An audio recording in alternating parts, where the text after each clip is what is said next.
welcome back to my newest episode of the Sean Trace Show. With me tonight, I have an old friend and all-around awesome individual, Adam. Welcome to the show, man. Would you like to introduce yourself some?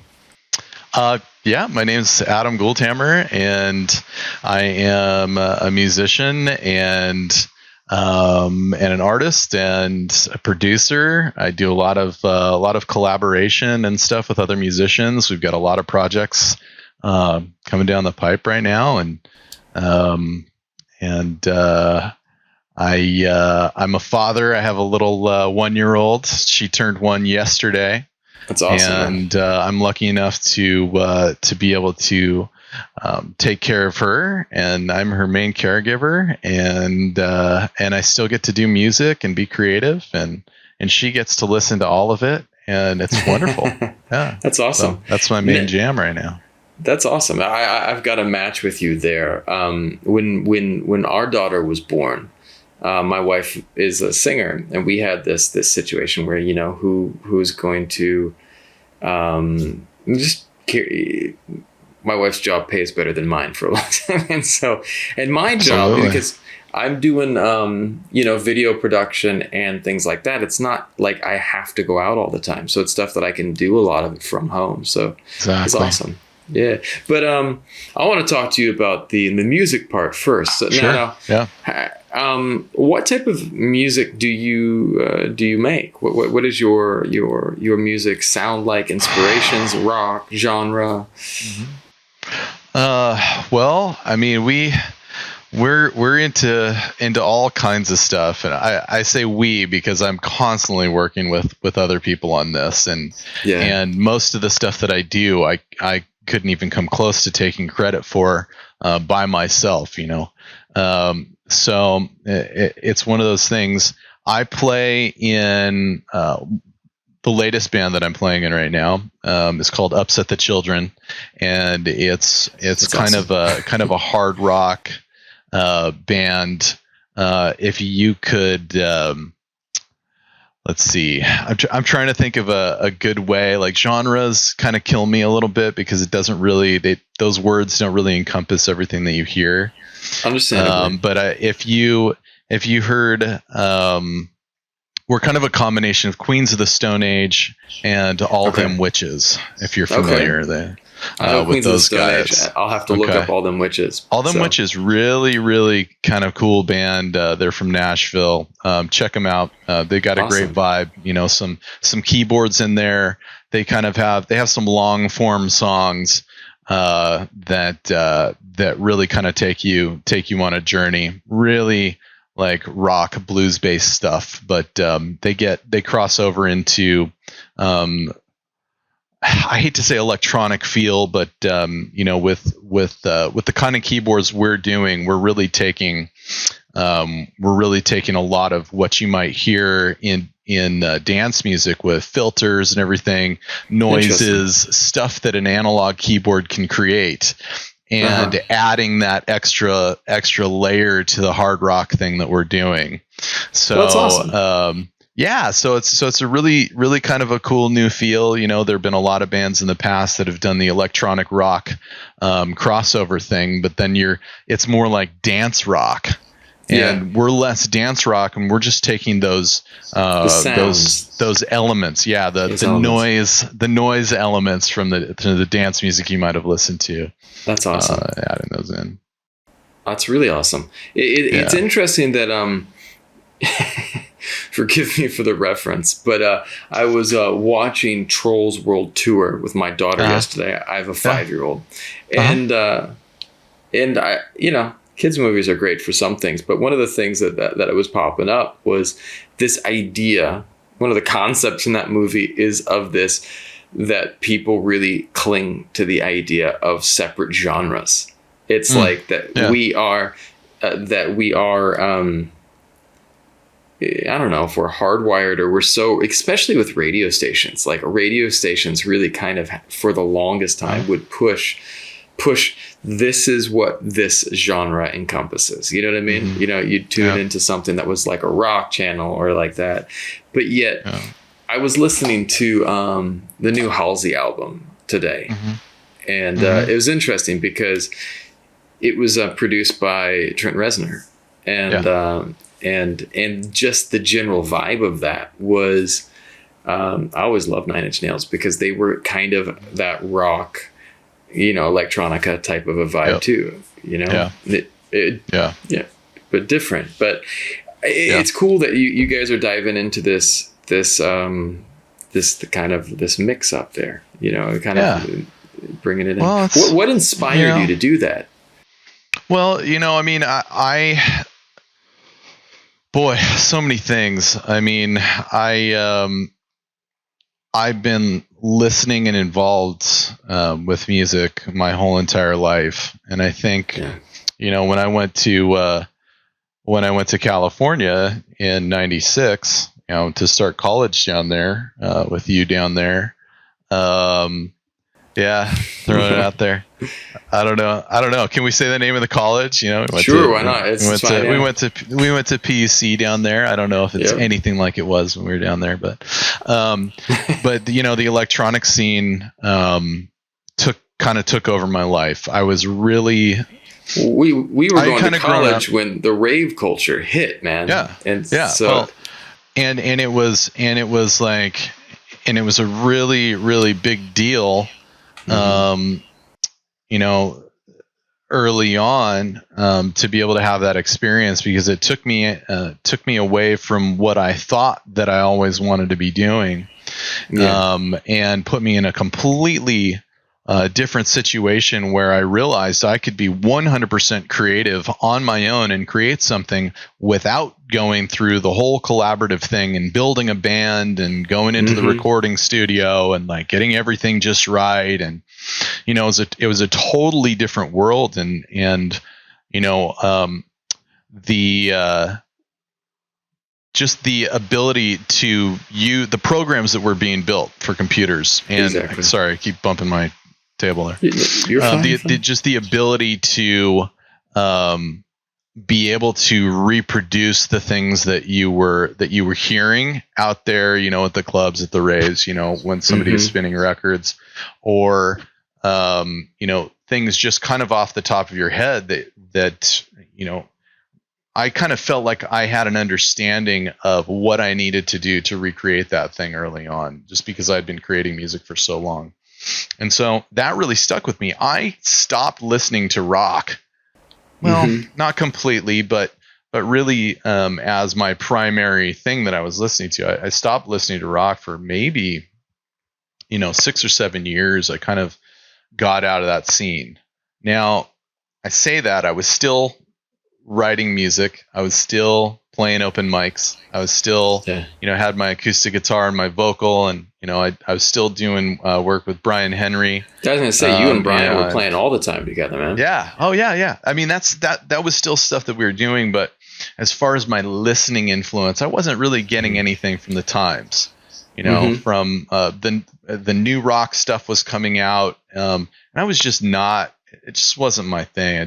I wasn't into it. It was a lot different. I don't know how many people there's probably a lot of people who are watching this remember that time, but the early 2000s, like Limp Bizkit, Korn, and stuff like that was coming out. And I was thinking, I was thinking back a little early, because Korn, the first album, came out when I was in high school. I think it was like 93 or 94 was the release date for that album. And I listened to that. I mean, I listened to a lot of that. But when Nirvana was blowing up, I was listening to progressive rock and metal. Okay. And I had been raised with this fundamental understanding of how the music industry worked.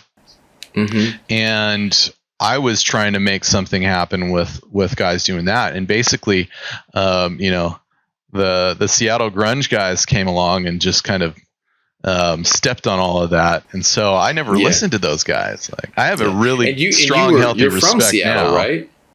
Yeah. Well, I'm from Walla Walla. I was from southeastern Washington, but I mean, the Seattle scene was huge, and it touched everybody in the Northwest. And we were a little bit upset that the thing that we were trying to do, which was learn to play our instruments really, really well so that nobody could touch us, all of a sudden it didn't matter anymore. And because so everyone's just using basic power chords and like exactly blues structures, stuff like that. It's like, well, we could, and the great thing about that was we could sit there in the hallway at school or on the decks up at Camp Mivenden on Hayden Lake and draw a crowd, just never having played some of these songs before and being like, oh, okay, I got that now. And playing almost these entire songs verbatim without having learned them somehow, just because we'd heard them a thousand times. So, I was transitioning out of that. I was just like, screw the rock music scene. Electronic music is the way of the future. We're going to be hearing this stuff 20 years from now, and chances are it's not going to be much different than it is today. And sure enough, here we are 20 years later. There's nothing new under the sun with electronic music. And so I wanted to take all of those elements. And, originally we started this band, back up a second. Originally we started this band coming out of another band called Ian Hale and the Legacy, which was I remember that, which was kind of we called it progressive Americana, right? Little cheeky way of saying we're playing rock and roll, right? But it had more of a rootsy vibe to it, and we had I won't mention him by name, but we had a drummer who we had a good relationship with him at first, and he was a longtime friend of the singer. And he was coming into band practices and drinking, 12, 15 beers. And, it's just not sustainable. And eventually, like, all sorts of stuff happened with that guy. And so we were looking at a band that we had spent years building and trying to looking around, auditioning drummers, trying to find the right fit. But it's more than just being able to play your kit, man. It's a special thing to really have four guys that can work together, that can hang together, that can kind of live life together. And that's a really interesting topic, because I'm in music and film, more toward the film side. But my wife is a professional singer, and I do a lot of the music with her. I always sing with her. And one of the things that I really notice is interesting is that,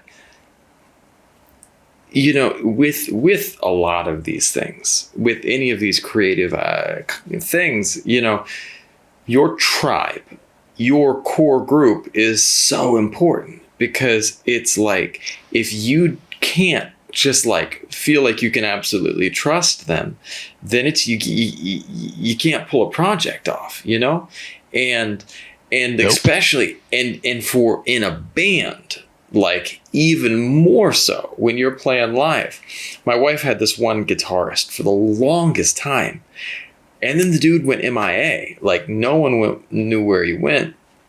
And the crazy thing is we found out kind of what happened to him eventually. He just kind of had some personal stuff that he wanted to step away from, but she couldn't find anyone to sing with, because the guy, their synergy on stage was electric. It was absolutely electric.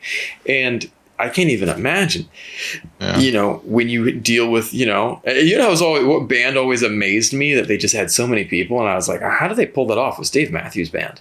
Like, there's so many working parts in that band, those guys toured the entire United States for years together before they were anywhere near MTV.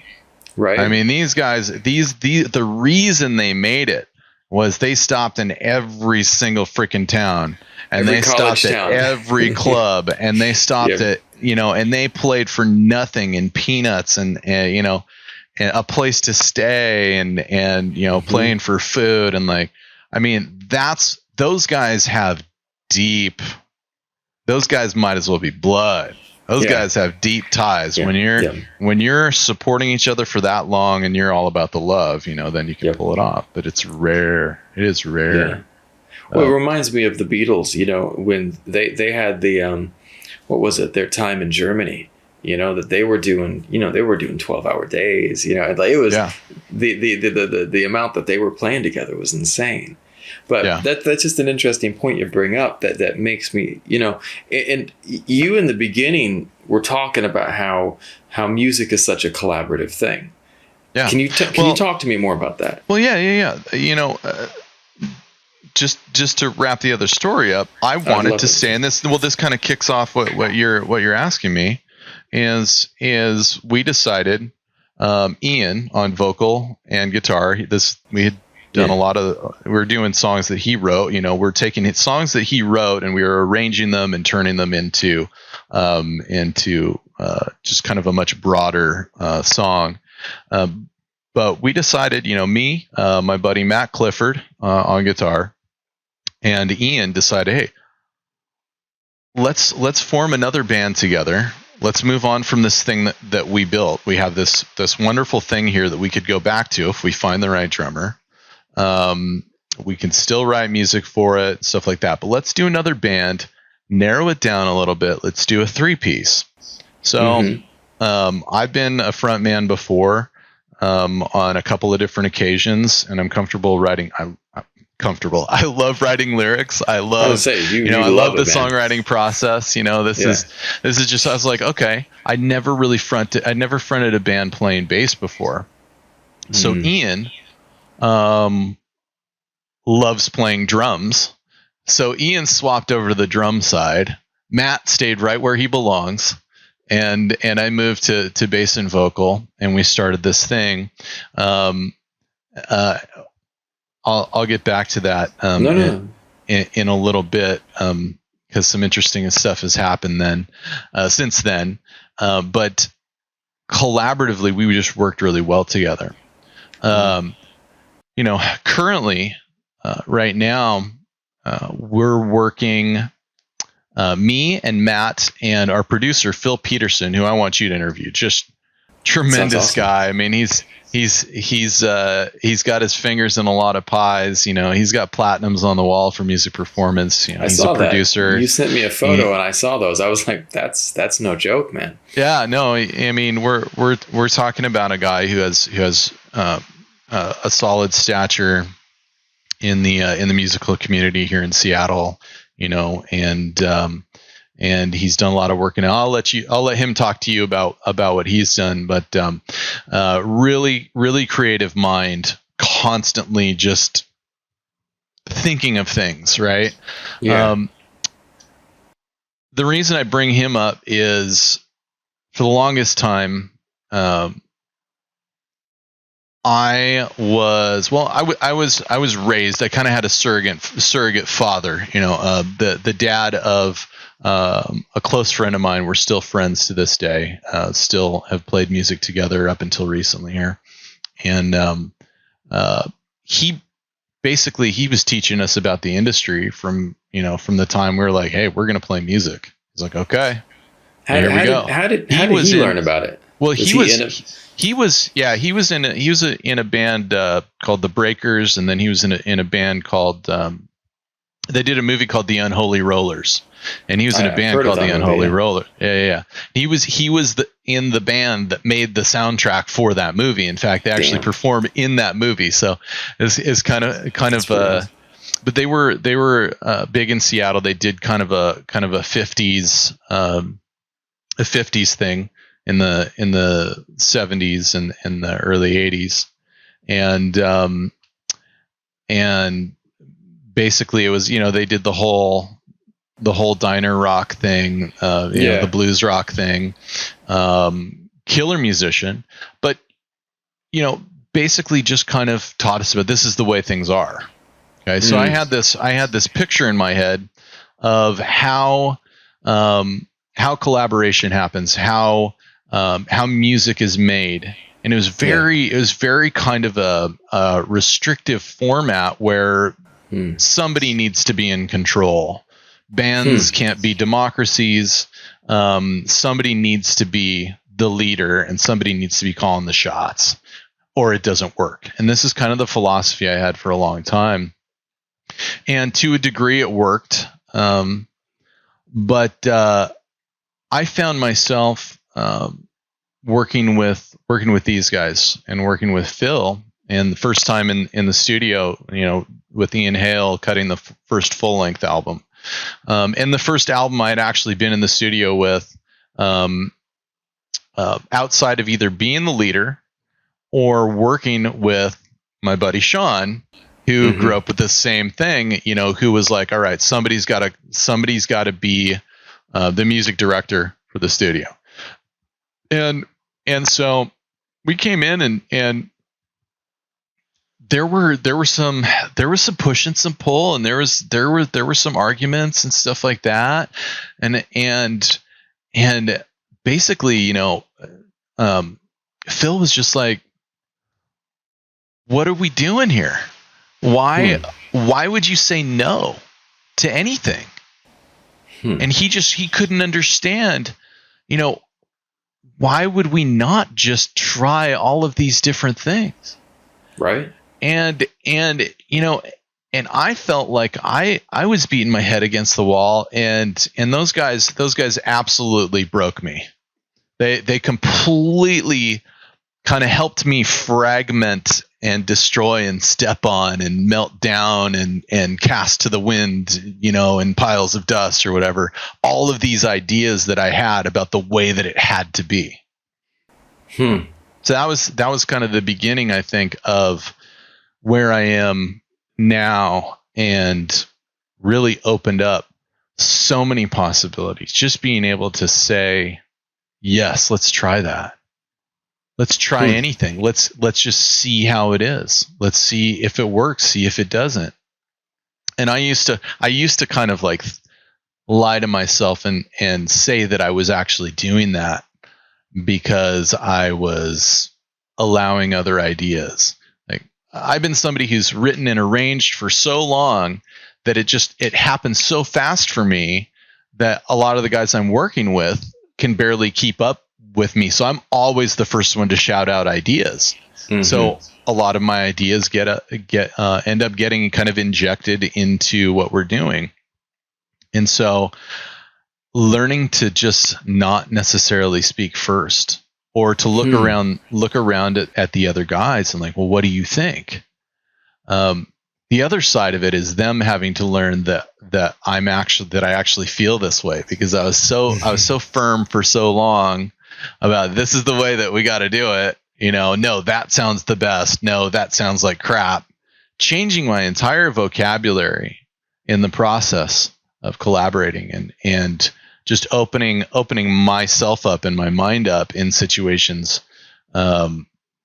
where I thought I might have the best idea, and realizing that there is no best idea.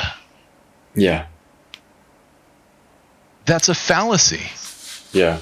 There is no one person who is always going to have the best idea, or who's going to have the best arrangement or the best thing. And so what that did is it opened up. It opened up. Just to wrap it, it opened up. No. Take your time, brother. That whole world. And so now I'm probably working with 15 different people at different points, and we're writing music and we're sending it down the pipe to somebody else with our name on it. And we're getting writing credits for stuff that other people are releasing. I'm not just keeping it all to myself anymore. That's awesome. And it's really liberating. It's really liberating. It must be. There was to touch on one thing that was really interesting that you said, with the fallacy about it having to be a certain way. There was this great infographic that I saw recently about what is destroying music, and it listed throughout history, like from the 1500s to now, like different things that people had thought were destroying music. And it was like, some of them were were freaking hilarious, because it was like, I don't know if I'm going to go R-rated on this podcast yet. So we'll figure it out. You could go full Joe Rogan, man, if you wanted to. It's your podcast. I don't know about that, right? But maybe someday. I'm trying to warm up first and see where we go. But Joe Rogan, and I got to get a sauna inside my room and just start taking pictures of myself in a sauna if I want to be Joe Rogan. That's right. But there was the infographic showed stuff that was like destroying music, and some of them were like the oboe, the violin, the piano, and it was like when these instruments started getting introduced, the people were like, these classical musicians, the piano is going to be the end of all things music, and it was like, and at that time they were literally convinced that this thing that we now take for granted as a core part of that, and it's like even things that the modernized trumpet was looked down upon, they want to go back to the old thing, the modernized saxophone that was just actually made of wood, and they're like, oh wow, what you need valves on your trumpet? Yeah. Why do you need that? You need to go back to the finger holes. It's crazy. But we, and then you look at some of the old, the Baroque trumpets that were literally had no valves, and they thought that this innovation was going to be the death of music. It has never been, and it constantly is pushing things forward. And granted, there is still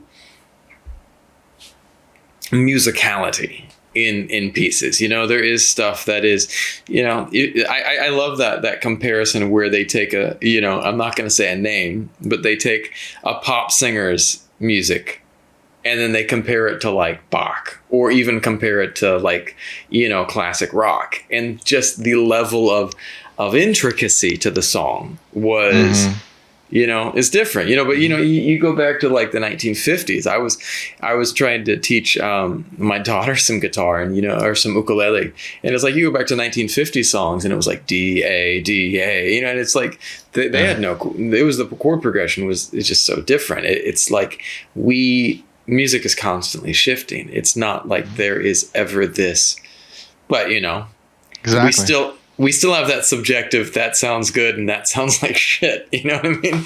Yeah. But that's personal. And that's the thing.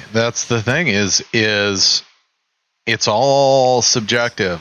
Mm-hmm. Every little bit of art is all subjective. And so, it makes it tough because now anybody can, buy a music program and a microphone and or some sort of editing software and record vocal or record whatever they want, record the streetcar, record the birds in the trees and create something. And my wife and I had this song that was it was a traditional folk song from Vietnam, Hoa Su Nha Nang.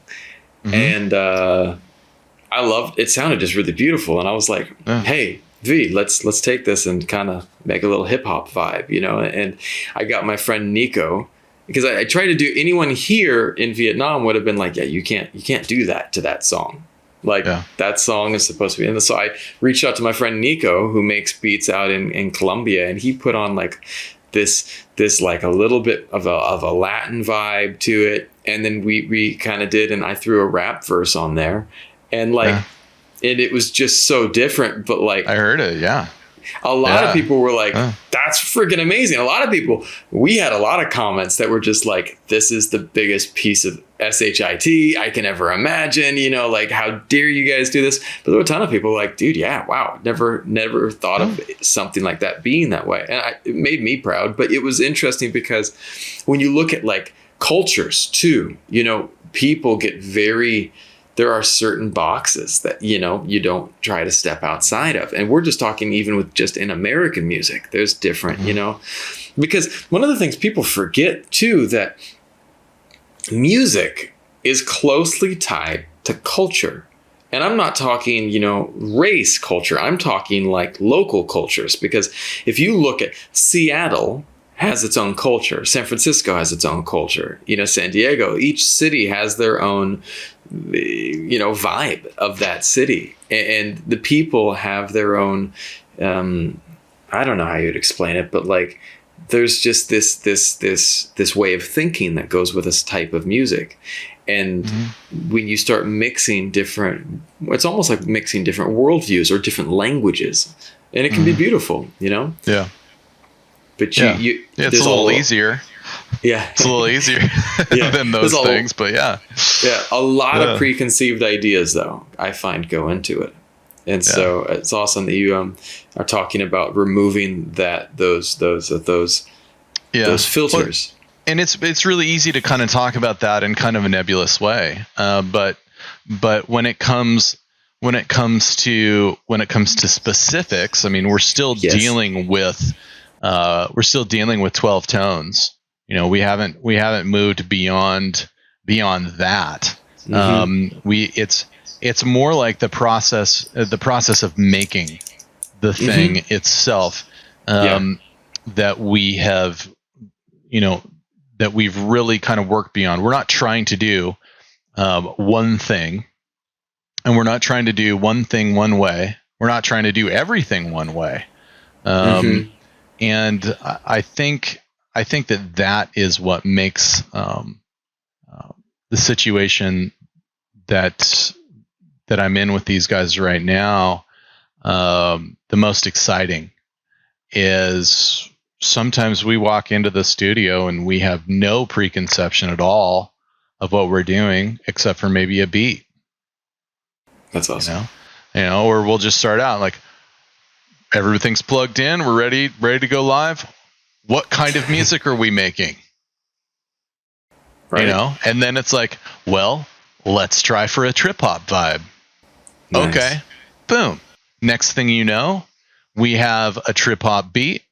We're sending stems to a friend of ours who's going to make the beats, and he's going to produce one of the artists working with him who's going to be doing vocals. Boom, we've got a guitar line, we've got a bass line, we've got new beats, we've got vocal, and let's produce that. It sounds really cool. So 2 hours worth of work at the most, and all of a sudden we're looking at something that we're ready to release. Let's do some video for this. Okay, then we take the next step. Oh, yep. Let's do a live version of this. So we have a little theater that I showed you. I saw that. It was awesome. Took pictures of, and I'll pop a picture up right here. Sure, yeah. and you'll see a little bit of how we use it, because I'm going to send you a teaser for the thing we're about to release that is actually the thing that I just told you about that we did. That's awesome. And and so being able to get from one end to the other and have a full release ready, for a new single and a live video, as well as a studio video, is great. And the cool thing about this is we just got on stage, listened to the song that we had made, because we didn't remember what we had done. We got in there, we listened to the song, and we're like, okay, well, let's see, this might come off better this way live. All right, so we're going to do a little bit more of that than this. Yeah. And then the live version has its own kind of feel vibe to it. Yeah. But then we get up there and working with these guys, it's like we do 2 takes and we've got our live video.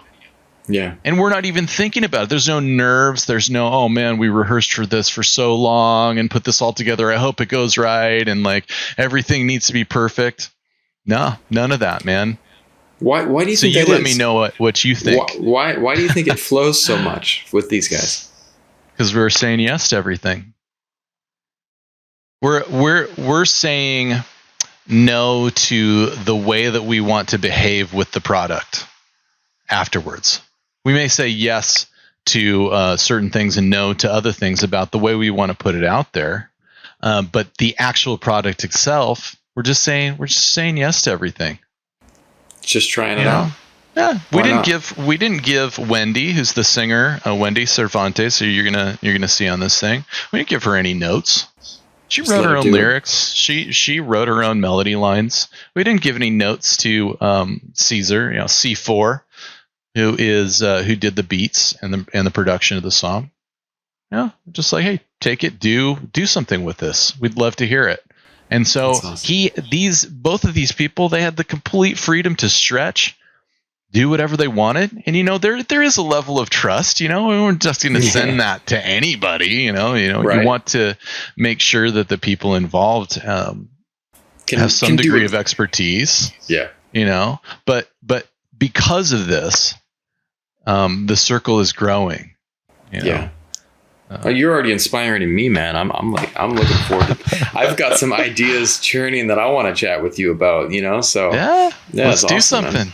I'm thinking it, but sure. Here I want to get to a question for you, because this is kind of the direction I go in. What is your goal with music? And that's a loaded ass question, I know. But I could say, I'd love to be able to support my family with it. I'd love to, be rich and famous. I'd love to, it's like, it's one of those things where the industry, which is separate from the creators, is a big old beast. It's a big old dragon sitting on its pile of gold in a cave. Mm-hmm. And if you try to come anywhere near that gold, you might get singed, right? Unless you can talk your way out of it. The problem is, the dragon's there, and so it's really hard to, it's really hard to get to the gold to begin with. And so, ultimately, right now, my goal is to make as much music that I like as possible. Love that. And ultimately, it is music for me is like, it's like drugs.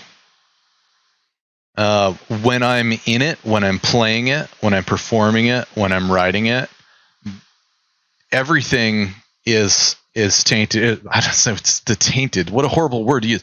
Everything is covered by it. Everything is tinged. That is the lens. You got the rose. You got the red sunglasses. Like there's a, right. These are incidentally colorblind corrective lenses. So I've read green colorblindness, and this is the company called that actually corrects for that spectrum. So I just happen to find a good hat to go with them. That's awesome. But but ultimately it's it kind of covers everything. It's the lenses that I'm seeing everything through, from my relationship with my family to my friends to the outside world, the relationships that I perceive the outside world having with itself, right? And so I need that. I need to go into that, and I need to participate in it, and I need to be immersed in it. That it is, for me, it's my connection to this immaterial world that that becomes the fabric of everything because we're creating it. It's a conduit, right? It's a transformative experience, and it can go either way. I mean, I can get to the end of a session with my band and just feel like crap, and that carries on to the next day because maybe I wasn't performing something that had been written and rehearsed as well as I wanted to. Maybe I felt like I wasn't singing well that day, my voice didn't sound good. And so it's a double-edged sword in that way, I guess. It's not all just roses, It's it's like having an argument with your wife. It's like you come out of that and you just don't, you want everything to be fixed. You want everything to be good,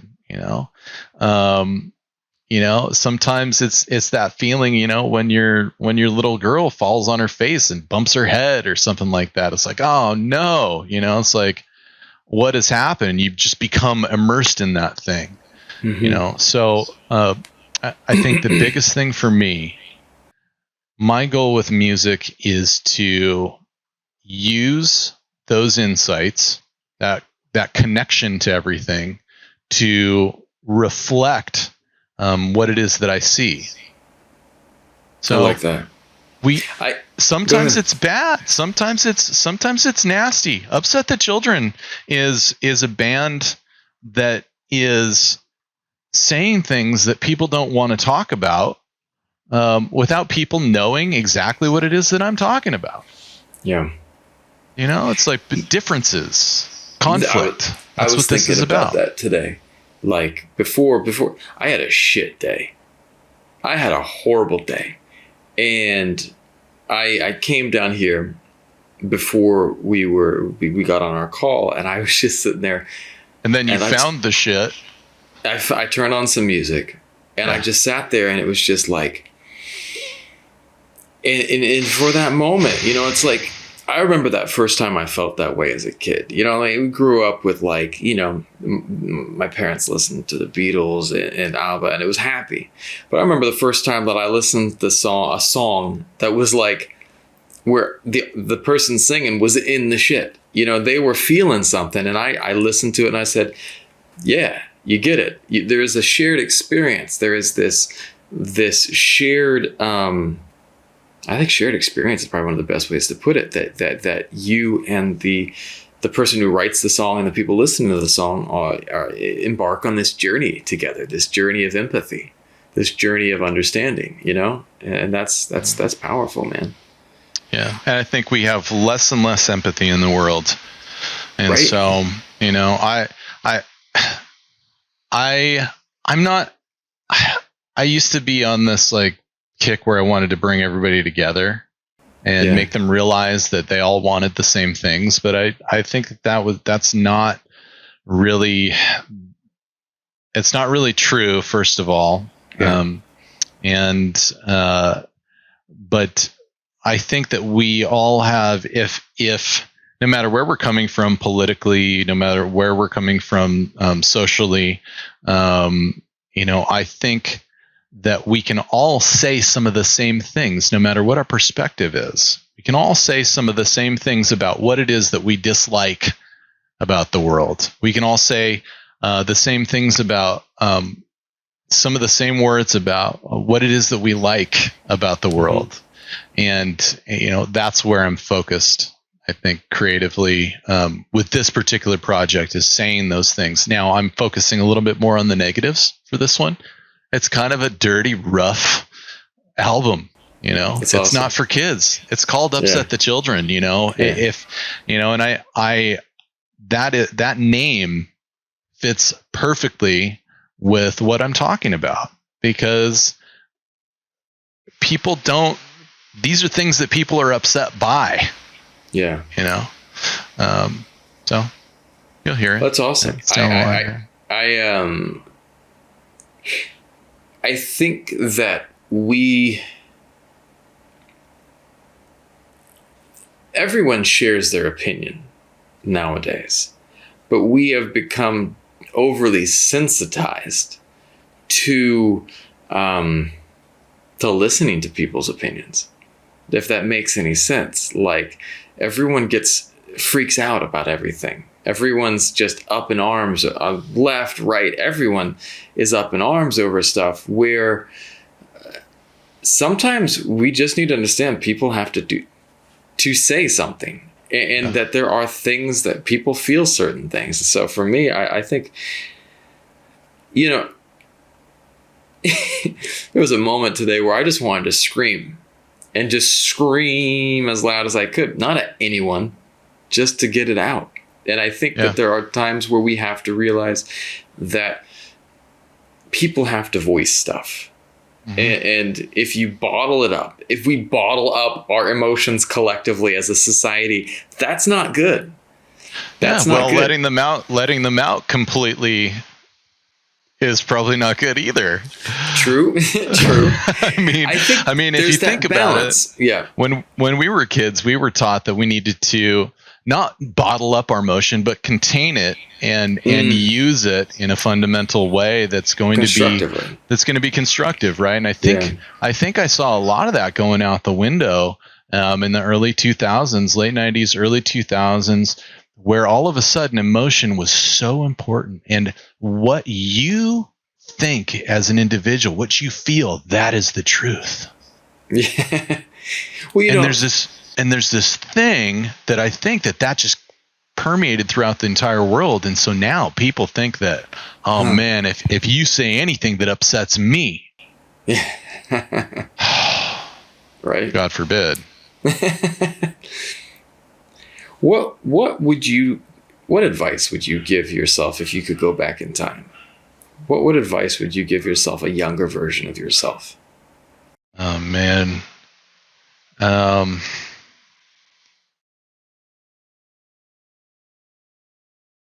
yeah, I would tell myself, hey, you don't know everything. Hmm. You need to talk less and listen more.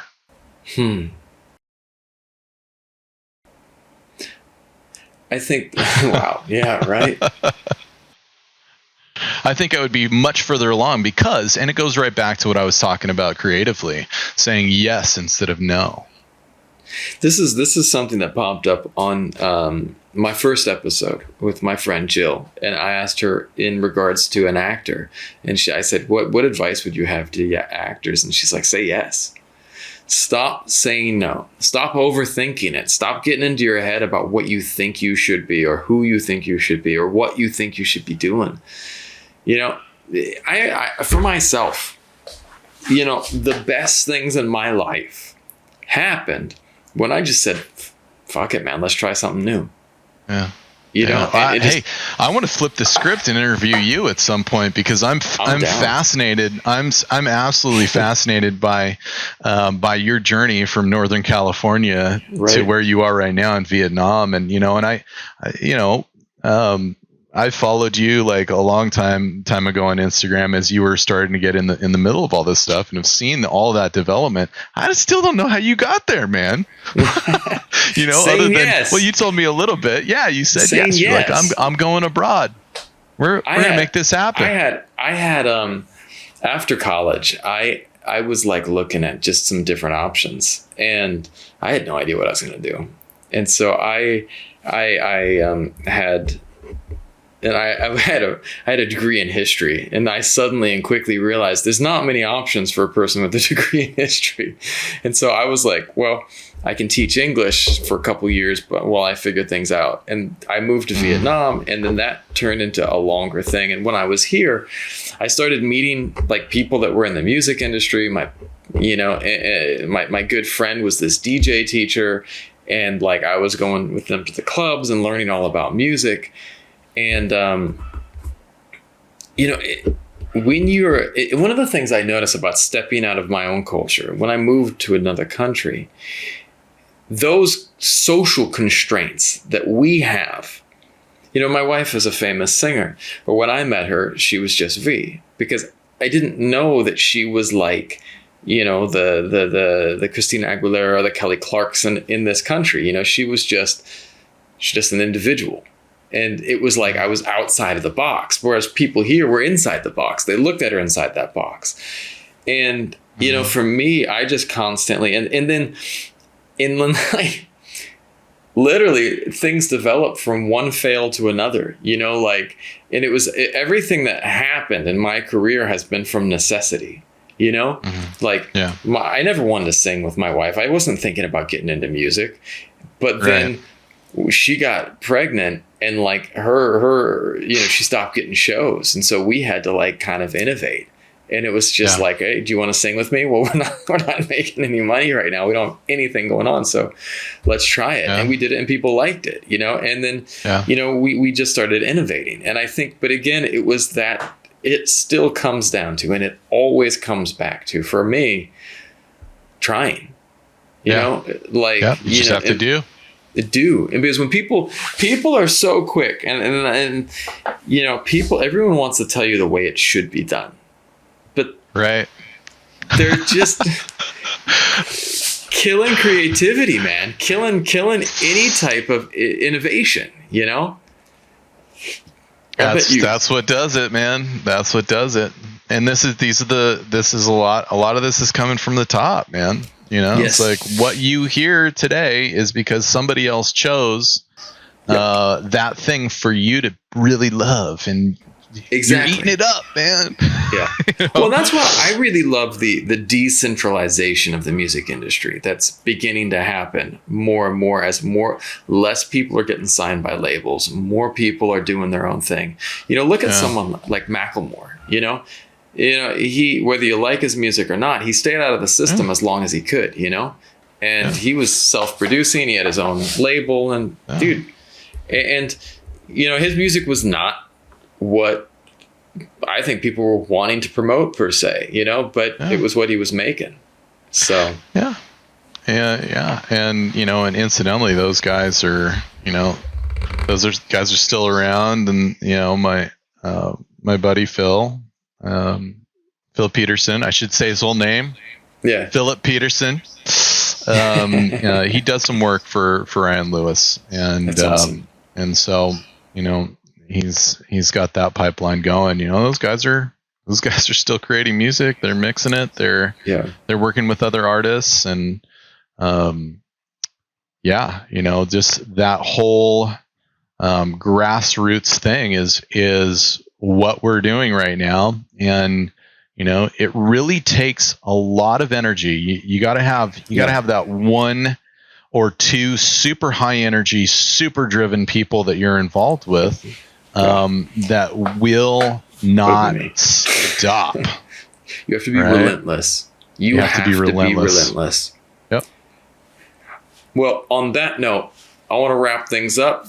Sure. We are going to have a link to whatever you want to show, or we can have it pop up. We'll figure that out logistically after the thing. I'll throw the teaser up, and this is just kind of the latest thing that we've done, and awesome. at some point we'll have an Upset the Children record out, and or some videos and stuff like that. I'll throw that your way as well. Well, man, I hope that I can get you back on the show sometime. I really appreciate this. This has been fun, man. It's super fun. We'll talk about more. All right. Sounds good. Well, we'll sign off today. Thanks, Thank Sean. you guys for tuning in. You stay on the line. Cheers, everybody. We'll talk a little bit more after we hang up. All right. Take care, guys.